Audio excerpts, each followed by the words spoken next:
بس مش صدام عسكري طبعا. هو الصدام هيكون ان احنا لا، احنا لازم نقعد نلاقي فكره، وان الطريقه دي هتتعمل بالشكل الفلاني، وان في ادوات احنا ممكن طيب يا باشا، نستخدمها. مصر قفلت له الموضوع خالص، قالت له مش هنقبل باي حل غير اقامه دوله فلسطينيه.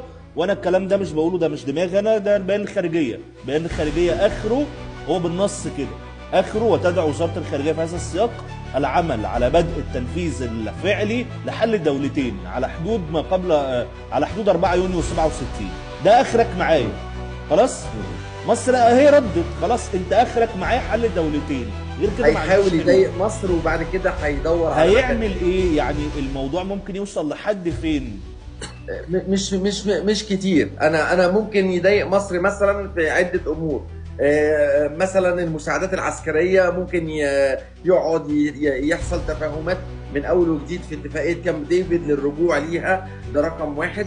انا شايف ان هو ممكن مثلا يضايقها في اثيوبيا مثلا او في ارض الصومال. الامور دي مردود عليها من مصر.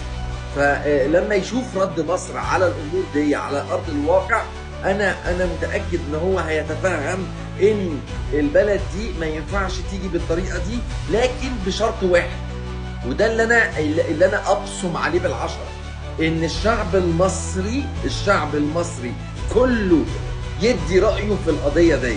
لو ادى رايه في القضيه دي والله 24 ساعه وهيغير كلامه ترامب عن الموضوع. تفويض يعني؟ عايز تفويض يعني، صح؟ نعم، تفويض يا نصار، صح؟ تفويض، سوشيال ميديا، شوف اي نوع من انواع ابداء الراي يا جزار على القضيه دي. مصر هو هيجرب مصر. ترامب هيجرب مصر، ومصر هتدي رد الفعل يا نور، عشان انا فاهم دماغك ايه. طيب انا معلش، انا هنا بس انا عايز اقول نقطه، ودي وجهه نظر يعني ان سمحتوا لي. لا، هو الموضوع مش ان هو هيجرب. ليه؟ لان هو ترامب عارف مسبقا قبل ما يدلي بهذا التصريح في الطياره خلاص، عشان ده برضه دي مدلول يعني. وكلمه الجنرال السيسي مش الرئيس السيسي، برضه دي ليها مدلول يعني. قبل ما يطرح الطرح ده وقبل ما يقول الكلام ده، هو عارف موقف الرئيس ان هو هيقول لا، ده مش عبيط يا جماعه. فانا في وجهه نظري هو مش طالع يجرب، لا ده طالع يحاول ينفذ، يعني هو طالع يتعامل. وعنده خطه. الايه؟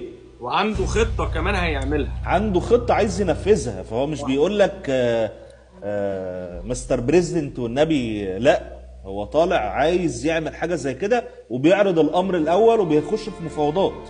لكن احنا بنقول مصر